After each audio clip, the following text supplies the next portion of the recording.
Welcome to What Are You Sporting About podcast, a podcast about business, employment, sports, and entertainment to help educate, support, and guide you to your next level.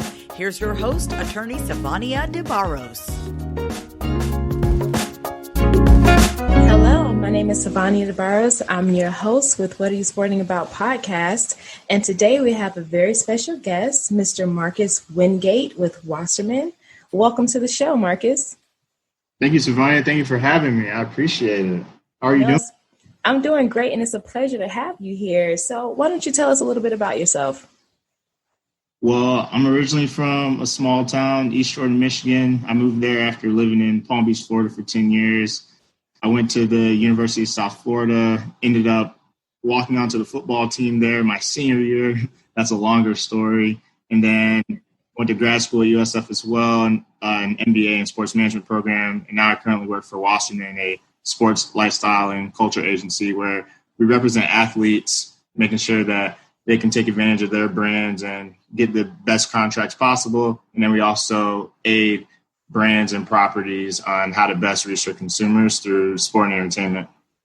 That's really cool. So you and I have spoken a little bit prior to this podcast about athletes and educating them to understand their brands and knowing why branding is important. So share with us a little bit about the mission of Wasserman and educating professional athletes on why they need to know what branding is and how it can help them to develop a brand that could possibly be lucrative one day. Yeah, so for us, the way we work with athletes, and even not even just on the agency side, but when we're working with brands and properties and educating them on how to best work with athletes, it's really about being authentic. Like, what is your mission as an athlete? And then what's the call to action that you want to create based on that mission?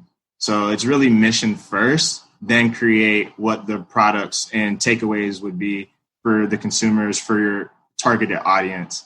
We can't be all things to all people. So really understanding who are you targeting that mission towards. That's so true. You cannot be all things to all people.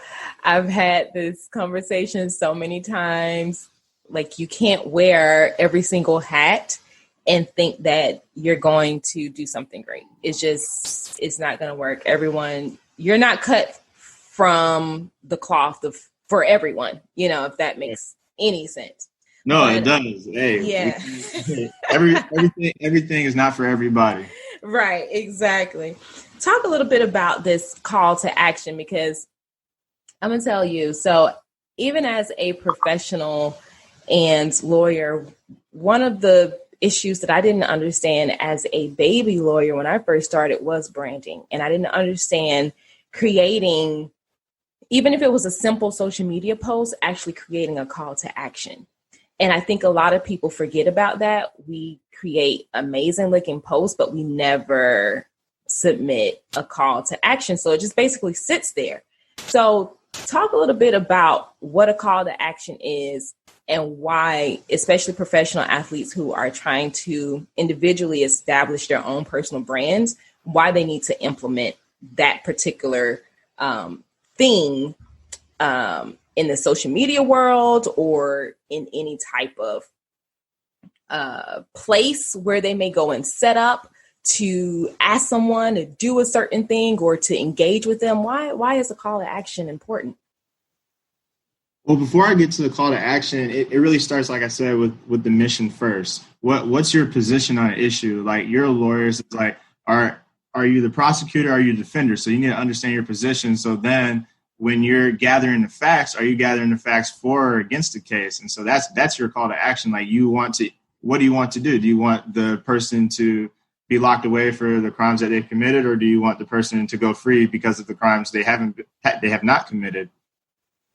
Makes sense. And it's almost like, just take it back to sports. When you said know your position, you're not going to walk onto a field or court or track and not know your position. You're going to stay in your lane. You're going to do what you've practiced to do. And so when you know your position, you know exactly where you're trying to go. So that does make sense to set things up. So when you know say that again. We have a saying in the sports world, KYP, know your personnel. So that's the board. Even when on your own team, you got to know who's going to be who's the guy, who's going to catch that deep ball, who's going to go make a play for us. But you also got to know who those people are just going to be consistent. Don't ask them to go do anything outside their lane. You got to know your personnel. Now, with scouting, you got to know the other team. It's like, this is a guy I can go deep on. These are certain players on the other team that I can try. These are the people that we should be targeting. It's a chess match, at least when it comes to football. I love that. I absolutely love that. So, hence, your mission is understanding your position, knowing your personnel, keeping people in their lane, but you also staying in your lane and understanding that you are not meant for everybody. And that's okay, because I think some people cast the net way too wide and you end up losing everybody. I did that. Yeah, people to know what you're about. And right.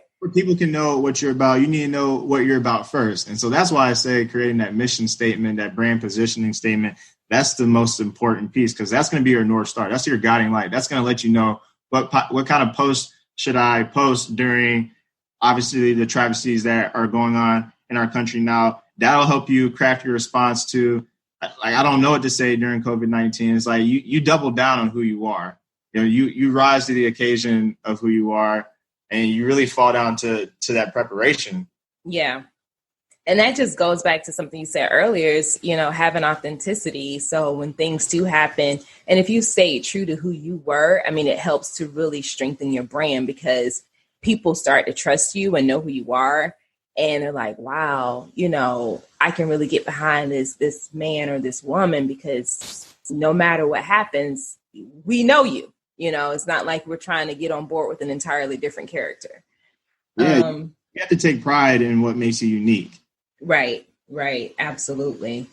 So how can professional athletes, whether they are current or formerly pro, strategically use their brand? So once they've identified their mission, they have been using their brands in an authentic way. They've gotten people to get on board through some form of call of action.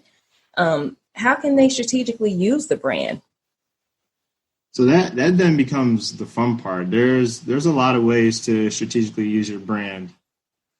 You can go to big moments, like you can go to the Super Bowls, you can go to All-Star weekends, and you can be there and you can call that a part of your brand. But what makes you truly unique in those environments are what can you do to add value to those type of events? How can you kind of take the moment away? Like, we understand it's All-Star weekend. It could be All-Star weekend in Chicago, but what can your brand do to really set itself apart from the competitors that are there?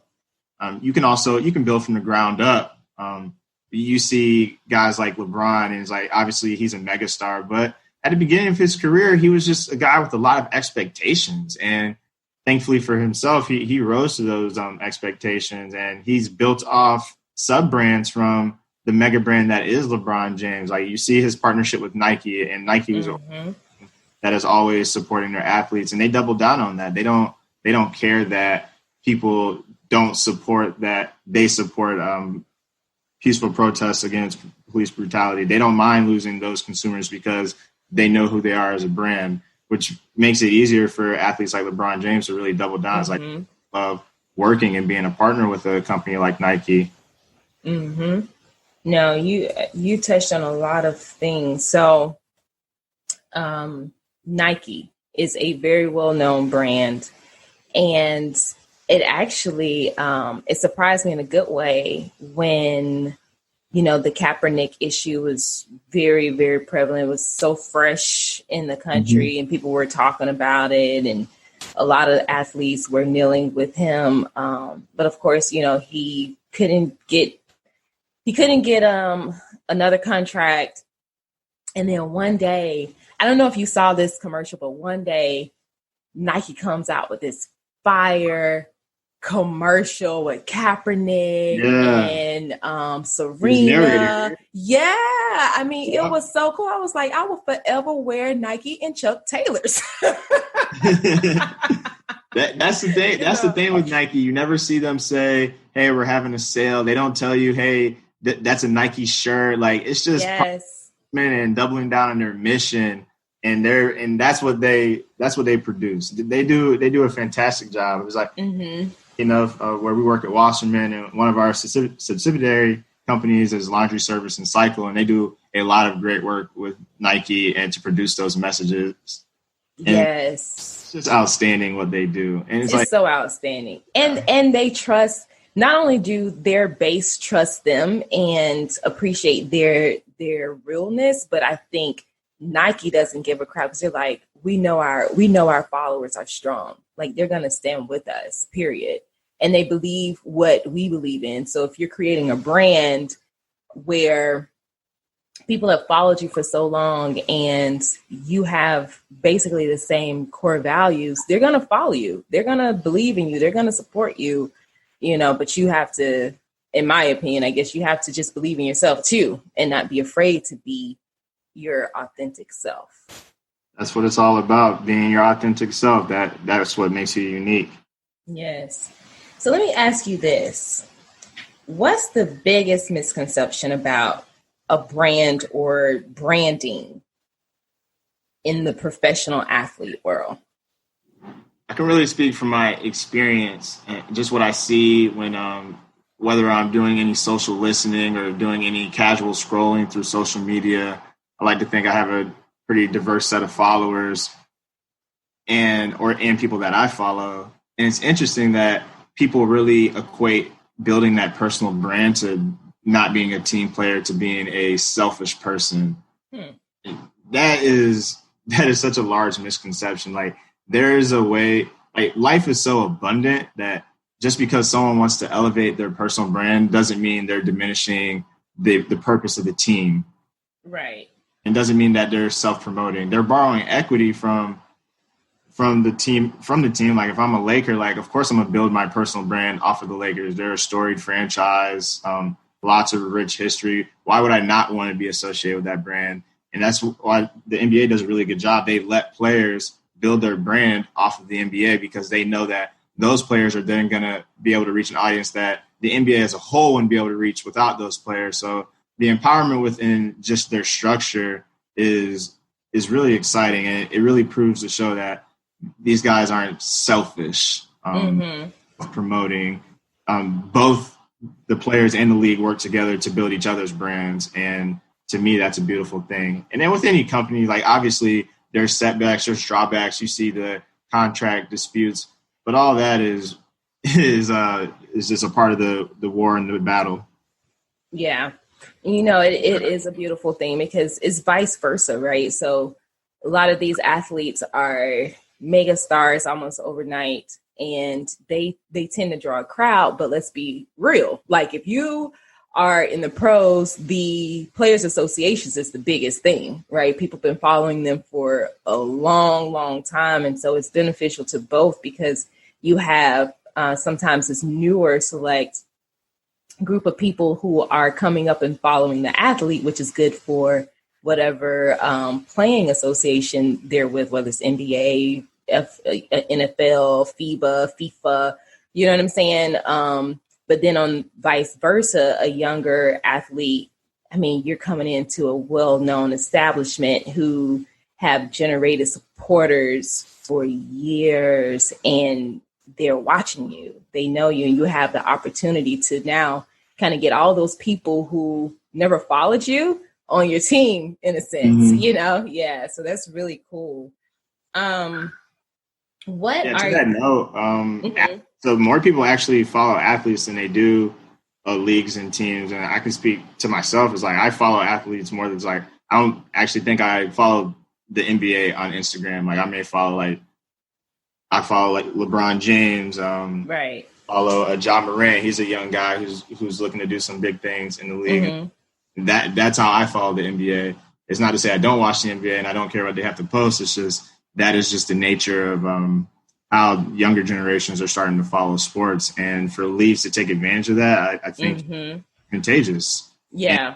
But those players should also be compensated as such because they do hold the power. Right. No, that's a great point. That's a great point. Yeah, they should be compensated. But what we're talking about today, it goes back to establishing your brand and making sure that you're creating a brand that you can demand what you believe you should be receiving. So we talked a little bit about misconceptions about brands or branding, and you're with Wasserman. You guys are located in South Carolina, right? No, so we're a global agency, headquartered in LA. Our CEO, he's from LA. He's very much a son of LA. He's also the chairman of LA 2028. But we have a location in LA, San Diego / Carlsbad, Portland, Toronto, New York, Raleigh, North Carolina, Abu Dhabi, China, Dallas, and forgive me if I've missed any others, but we're all over. London, and then we have, I believe, like Boris, Amsterdam area as well. So we're all over. Okay. Do some big things, and once sports is back and everyone can return to live action is healthy, even healthier than before, we're looking to do some exciting things in the marketplace. No, that's amazing. I don't know why I was thinking South Carolina. Did we talk about South Carolina? Well, I am in the Raleigh office, which is in North Carolina. Oh, okay. Carolina should be one state, but hey, I don't. That makes sense. Okay, so what is Wasserman doing to change the narrative about the misconceptions around brand or branding, I guess, in the context of educating your clients? Yeah, so we doubled down on, we have this acronym called SEAM. SEAM stands for strategy, execution, amplification, and measurement. So when brands come to us, whether they're a retainer client or like a projects client, we build a strategy, and that strategy is deeply rooted in two things: understanding the brand itself, and then doing research, getting the insights. Who are your target consumers? What do they enjoy? Where do they operate? Are they on Instagram? Are they on Facebook? Are they outside and you need out of home advertising? Do you need web placements because they search for their favorite products on digital? There's a large shift to mobile. Should my strategy be mobile focused? How can I reach them with the thing they're looking at every day, which is their phone and their smartphone? And so from there, we build that strategy. The next step is obviously the execution of the strategy, and then we find ways to amplify. So if in the initial contract or the initial plan is if we're going to All-Star Weekend and we have the rights to All-Star Weekend through working with the NBA, what are ways to amplify our presence there? That's bringing in talent. That's when you start curating events, and again, you're bringing in talent so that people want to come to the events. If you're working with a mega brand and their CEOs want to rub shoulders and elbows with pro athletes, and pro athletes want to rub shoulders and elbows with them because they're the leaders of business. And so those are people you need to be talking to continue to grow your brand, because growing a brand and monetizing a brand, which is important for the longevity of an athlete's career beyond them just playing their sport, you have to run your brand as a business. And that's why you stay authentic and unique to yourself. And so then from that amplification, we hone down on that M, measurement. And so it's how effective was the strategy? How effective was the execution? Did the amplification work in the ways that we did? And so that's basically our constructive success review. It's what do we do well? What didn't we do so well? And what should we do as we move forward? And so we take that approach with our clients. We take that approach with our athletes. And personally, it's learning that methodology and that system at Wasserman. I kind of try to take that approach in my life.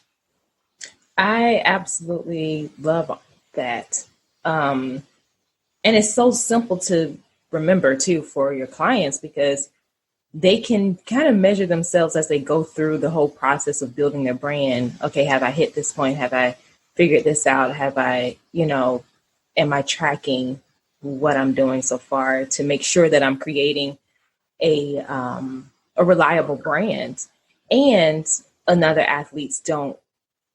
of athletes don't realize that when they step on to whatever field of court, or track that they already are a brand. They may not be a well-known brand, but you are a brand, which means that you are in business. And I think everything that you do is building your brand, whether you like it or whether you know it. Right, exactly. And so that I think is starting to catch on now, especially in this current day and age.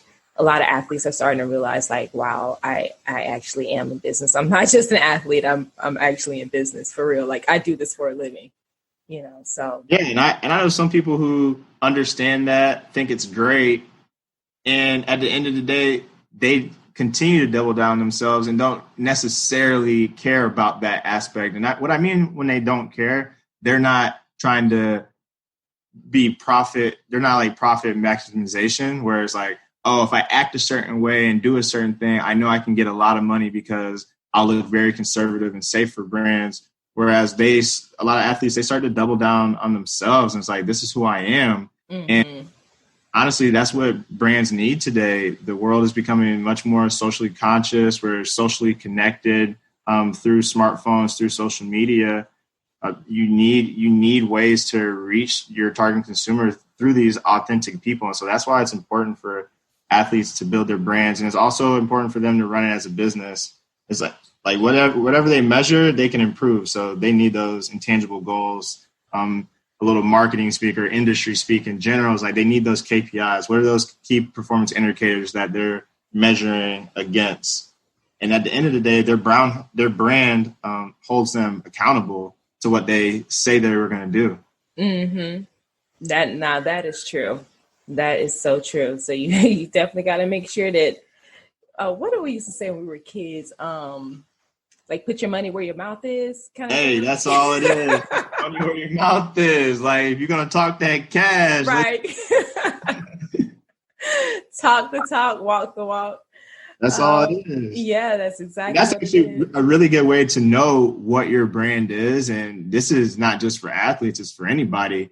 Where are you putting your time? Where are you putting your money? And where are you putting your energy? Shout out to my boy, Stephen Clark. He really put me on that. It's like that's your brand. Like that's wherever you put your time, energy, and money towards, that's who you are. No matter what you say. Because if you a seventh grader survey, they might say they're a 7-foot purple dragon, but find out where people are putting their time, money, and energy to, that's who they are, whether they like it or not. Exactly. So what kind of athletes do you guys normally represent over there at Wasserman? We represent athletes who want to be the best. I know that's right. Okay. We have a very robust talent base. A good friend of mine actually just signed on to Wasserman. An agent, his name is Chaffee Fields, one of his athletes. Thanks for joining us this week on What Are You Sporting About podcast. Make sure to visit our website, prosportlawyer.com, where you can subscribe to the show in iTunes, Stitcher, or whatever your favorite platform is, so you'll never miss a show. And while you're at it, if you found value in the show, we'd appreciate a rating on iTunes or iHeartRadio. Or if you'd simply tell a friend about the show, that would help us out too. If you like the show, you might want to check out our book, What Are You Sporting About? Attorney Sivonnia DeBarros is available for private consulting at sldebarros.com. And remember, we're here to educate, support, and guide you in your journey to success, because we're all sporting about something.